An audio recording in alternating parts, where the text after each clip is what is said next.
Imagina por un segundo la apuesta más grande que ha hecho la humanidad con su comida. Una sola carta sobre la mesa. Un solo cultivo convertido en salvación universal. Y ahora imagina que esa carta se rompe en las manos, de golpe, sin aviso, como si el mundo te recordara que la naturaleza no firma contratos con nadie. Eso fue lo que pasó en Irlanda, en el año 1845. Llegó una catástrofe biológica, silenciosa y microscópica. Un moho, tan pequeño que no lo ves, pero tan brutal que cambia la historia. Su nombre científico es Phytophthora infestans, y lo que hizo fue convertir el alimento principal de un país entero en una masa negra y venenosa prácticamente de la noche a la mañana. El resultado fue devastador. Murió alrededor de 1 millón de personas. Y otro millón tuvo que abandonar su tierra, su familia, su idioma y su vida, solo para seguir respirando en otro lugar. Y la pregunta que duele es simple. ¿Cómo pudo pasar algo así? La respuesta también es simple, pero incómoda. ¿Por qué lo apostamos todo a una sola cosa? La papa.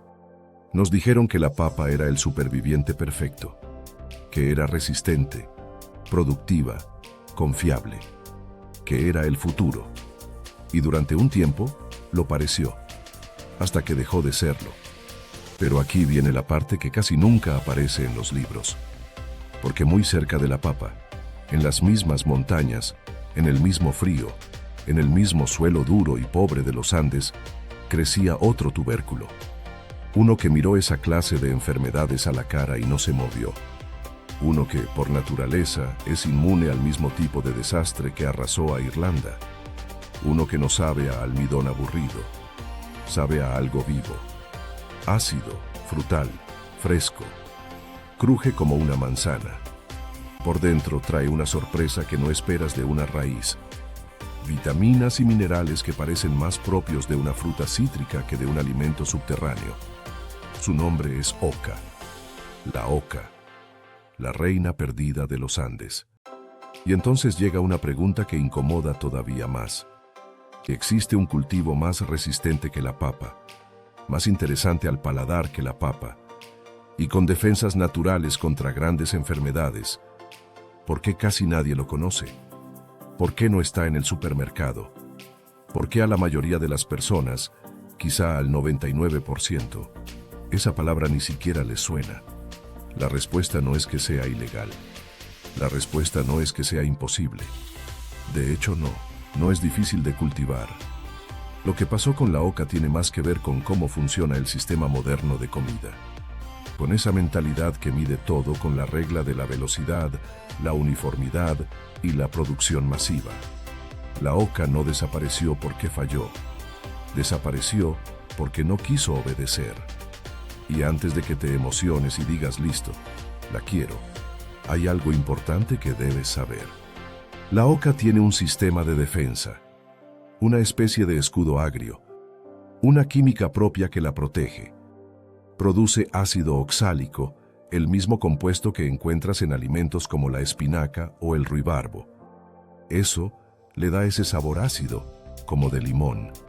Para la mayoría de personas, en cantidades moderadas, no pasa nada. Pero si tienes problemas renales, o si te comes grandes cantidades crudas sin saber lo que haces, puede ser pesado para el cuerpo. No es para asustarte, es para respetarla. Porque esta raíz tiene carácter. Y lo más increíble es que los pueblos andinos lo sabían desde hace miles de años.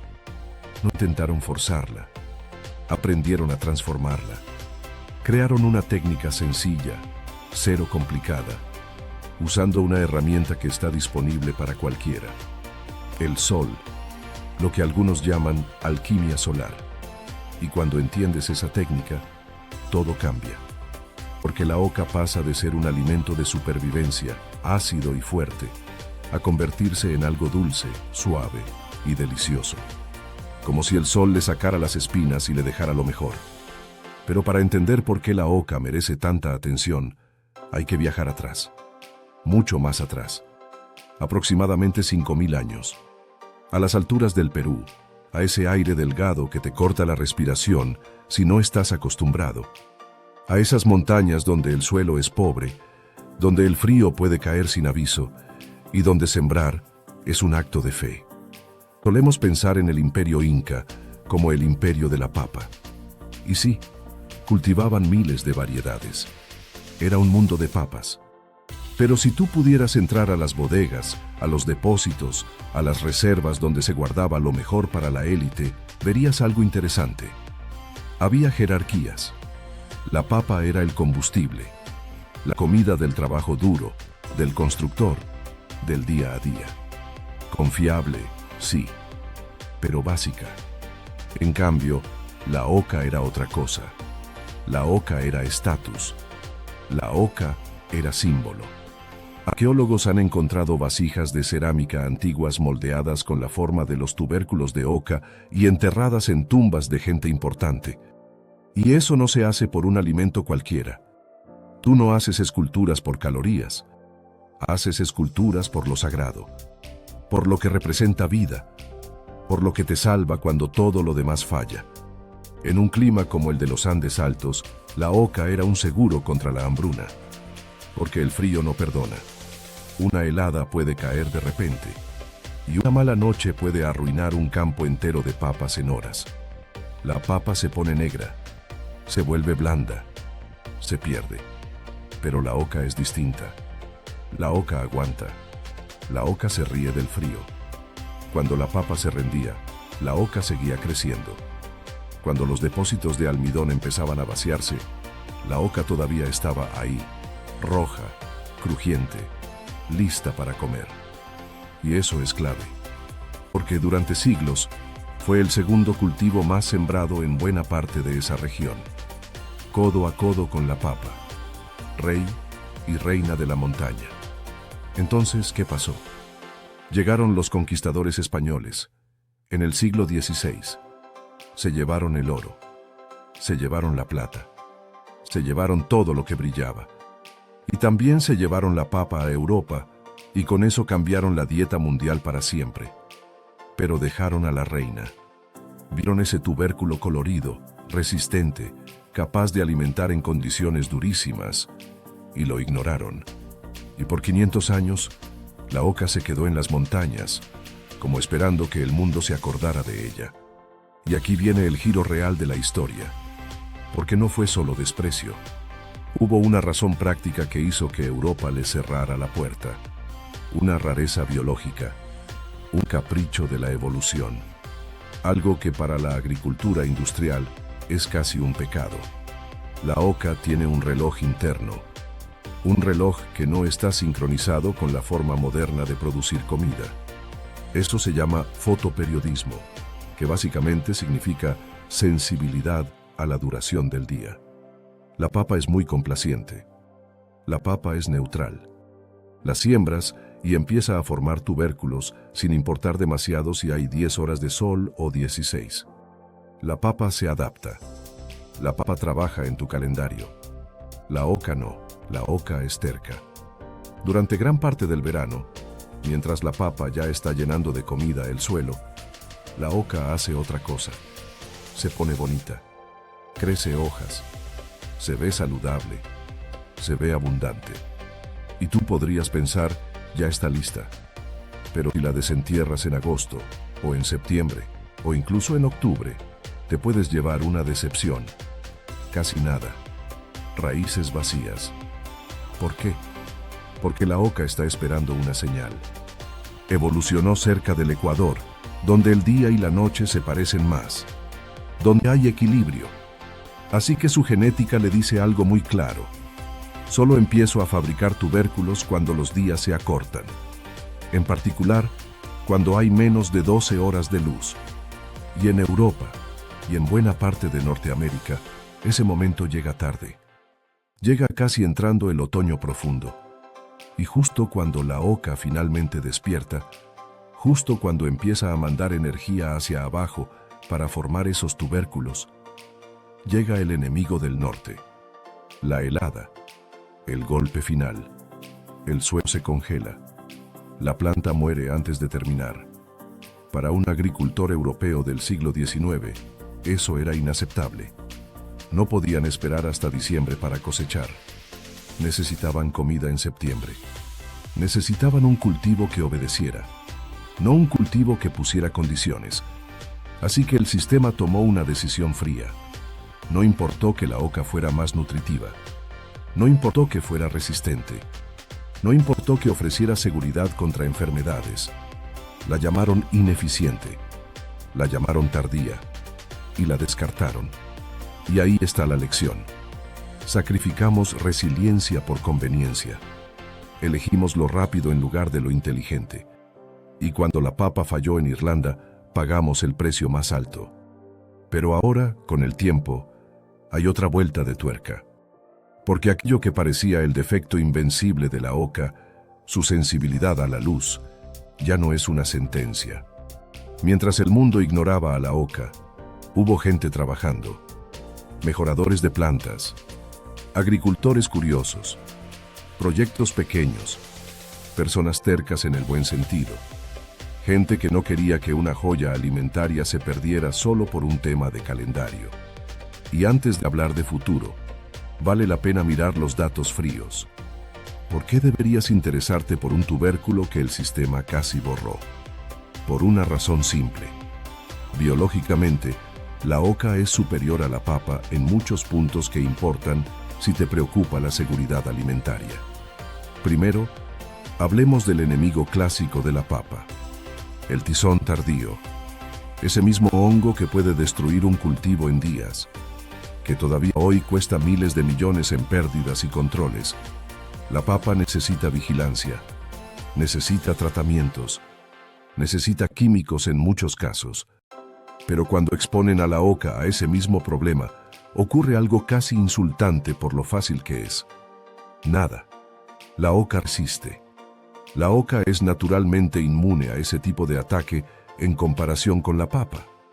No necesita un laboratorio para defenderse. No necesita que la cubras con un traje químico. Simplemente es así. Ahora hablemos de nutrición. La papa blanca es energía. Y eso está bien. Es como una batería. Mucho almidón. Mucha caloría. Pero si lo ves desde la química, es bastante simple. La oca es una paradoja. ¿Porque es raíz? Sí. Pero se comporta como fruta en varias cosas. Tiene vitamina C en una cantidad importante. Y esto es histórico. En los Andes, donde no crecen cítricos por la altura, la oca era una de las fuentes principales de vitamina C para evitar problemas como el escorbuto. También aporta minerales como hierro y zinc, que suelen faltar en dietas muy cargadas de almidón. Y luego está el sabor. Aquí es donde la conversación se vuelve divertida.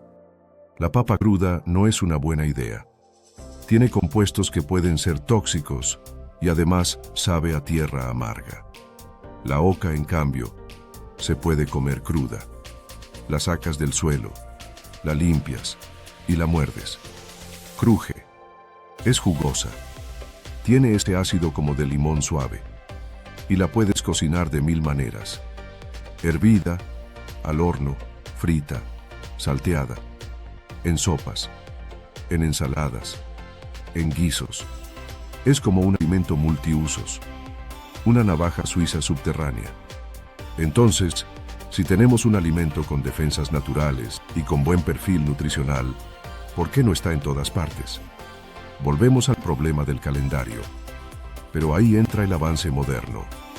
Con selección y cruces, se han desarrollado variedades más adaptadas a días largos, más neutrales. Variedades que empiezan a formar tubérculos antes, durante el verano, sin esperar a que el día se haga corto. Y eso cambia el juego. Porque significa que la oca puede cultivarse en lugares donde antes era casi imposible cosechar a tiempo. Significa que puedes tenerla en climas donde la helada temprana solía ganarle la carrera. Significa que la reina ya no tiene la misma cadena en el tobillo. Pero falta la última pieza, la parte que la vuelve legendaria. Ese escudo agrio del que te hablé.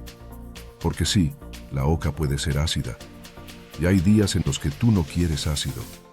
Quieres dulce. Quieres algo que sienta como premio, como postre natural. Y aquí es donde los antiguos andinos se lucieron. Ellos no tenían azúcar industrial, no tenían ese acceso constante a dulces, pero tenían paciencia y tenían sol. Así que inventaron una forma de convertir la oca. Una técnica sencilla, casera, real. La haces en casa sin máquinas, sin químicos, sin gastar.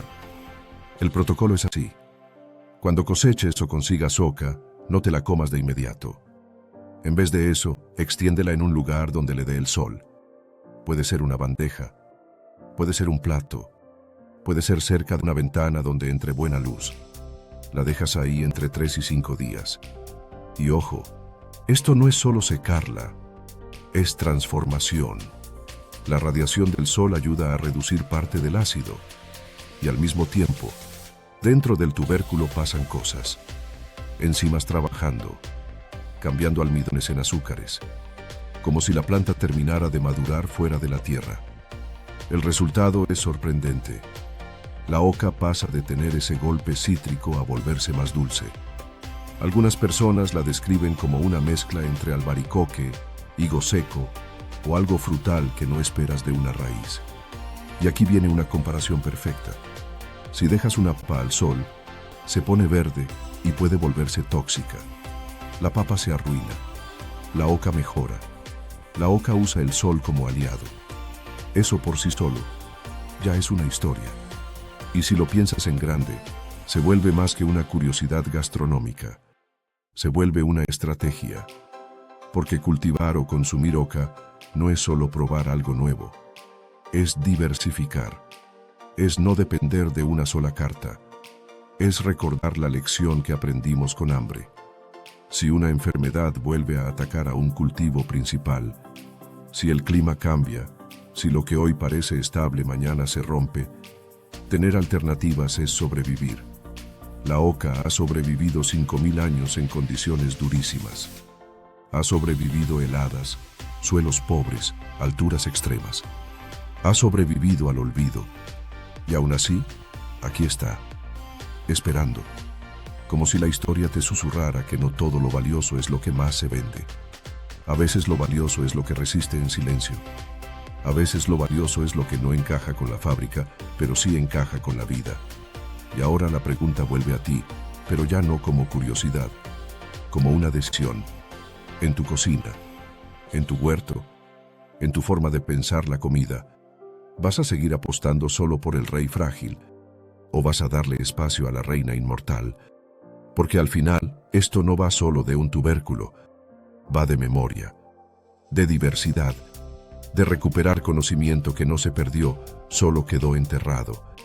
Y quizá, solo quizá, de aprender a mirar el sol no solo como luz, sino como la herramienta más antigua para convertir supervivencia en dulzura.